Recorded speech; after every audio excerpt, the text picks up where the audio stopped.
What is this here? Nintendo under pressure as Square Enix uploads 500,000 tracks. Internet roast Nintendo. Internet roast Nintendo. Listen, Nintendo, this is like a big problem that I think Nintendo has had for probably 10 years now, is that Nintendo has been... It's so weird to me that Nintendo is in this position, because Nintendo has always been the innovator. Nintendo has always been on the cutting edge. They were on the cutting edge back with the Super Nintendo, with the Nintendo 64. You guys might not remember this, but the Nintendo 64, Nintendo skipped a 32-bit system. There is no 32-bit Nintendo system, because back then you had Sega Saturn, which was 32-bit. Nintendo said, fuck that, we're going all the way to 64-bit. And then after that, they said, you know what? You thought that was good? Look at the GameCube. We are innovating again. We're making a smaller console, because back then, the big vibe was having smaller technology. And then the GameCube came out. It was really, really cool. And people were like, wow, I really like this console. I like playing consoles and sitting on my fucking ass playing consoles. And Nintendo said, get your ass up, because now we got a Wii. And Nintendo has been the biggest fucking innovator in gaming for years. Even the Switch is innovating. Even now, Nintendo is fucking innovating. If I were to put, like, if I were to say, you know, which company do I think is the best? Like Sony, Xbox, or, you know, like PlayStation, Xbox, Nintendo. PlayStation 2 is the GOAT. Everybody knows it. Like, there's just no denying it. But Nintendo is the best. Nintendo is 100% the best. Like, Sony, basically, Xbox is,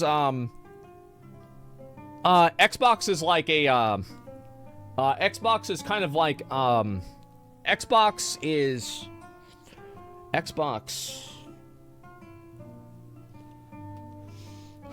it is what it is. Let's just say that. Yeah, it's the Halo console. If Halo and Gears of War were not on the Xbox, I would have never bought one. I'll tell you that. Like, I bought an Xbox because of Halo. I bought the Xbox 360 because of Halo 3. And you know what?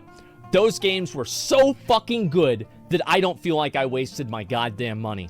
Like, I'm telling you, man, if you were playing Halo 2 on Xbox Live in 2005, you were living you were living your best life. It was amazing. Coming home from school, seeing your friends from school log on, their gamer tags light up, messaging you, getting in a group, doing Team Slayer. There's 6 people. Fuck it, bruh. Let's do big team battle. You do big team battle. You team kill the other 2 people that are on your team that aren't part of your school, and you call them gamer words, and then you get reported, and nothing happens because Xbox didn't care, and you do it every day. For years. It was beautiful. It was absolutely beautiful. Those were the days. Even now, if I see somebody playing an online game and I see them talking, I will take the mic away from them and start screaming at whoever they're talking to for no reason. It's like a primal desire. You know what I mean? It's like whenever a bull sees a red cloth, they have to charge at it. Like, that's the way if I see a fucking Xbox Live microphone, I grab that bitch right up, man. Yeah, it's hard-coded into my brain. Such a bad boy. Yeah, we were some real troublemakers, dude. And so, yeah, bulls are colorblind. Yeah, whatever. Who cares? It doesn't really matter what the fucking science is. It's not even real anyway. So listen. Well, oh, actually, I can't say that anymore because now I'll get banned. Anyway, what I'm saying is Nintendo is fucking amazing. They are the greatest innovators in gaming in the past 30 years, and they continue to be.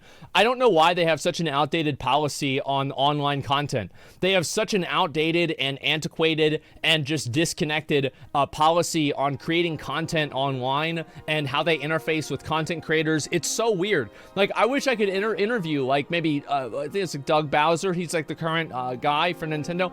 I wish I could talk to him about, like, kind of like what their plans are for, you know, making these things a little bit more modernized. I would love to do that. Like, if I could ever have him on Allcraft, I would be so happy. Or, I mean, like, Reggie doesn't speak for the company anymore, so I can't really, you know, he's not what's worked there anymore. So it's hard really to say. But, like, yeah, invite him for Artcraft. Yeah, exactly. Pokemon Go is online. Yeah. People blame it on Japan, but Sony never has that problem. I think it's just Nintendo is disconnected.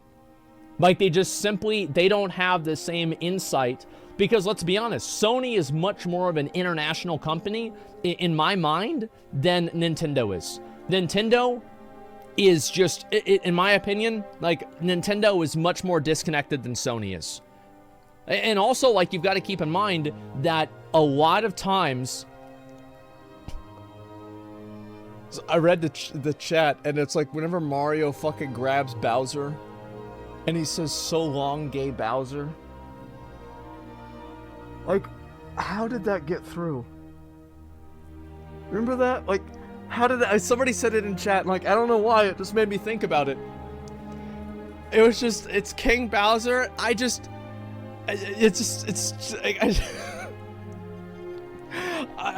don't know, man. It's some Bernstein Bear shit. Yeah, it is. And so here's what I'm really trying to say. I wish Nintendo would like really just kind of modernize their shit with like how they allow content creators to make content about their stuff. Like, I can understand, especially nowadays with the Smash Brothers situations that they've had, why Nintendo is a little bit worried about, you know, maybe giving too much attention to Smash Brothers or letting them do their own types of things. Their pricing, though, I think Nintendo's pricing is completely great. Like, Nintendo consoles have always been cheaper. Like, the GameCube back in the day was $200, and the Xbox was $300. And I think the PS2 was like $400 or something, back whenever it originally came out.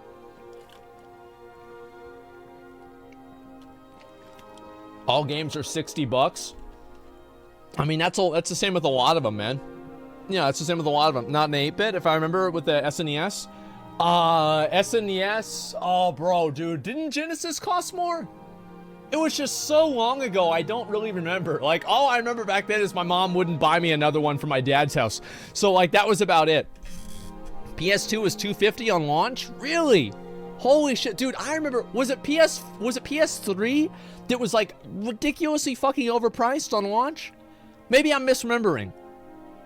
Maybe it was PS3. Yeah, it was $600. It was $600. Can you imagine that? Oh my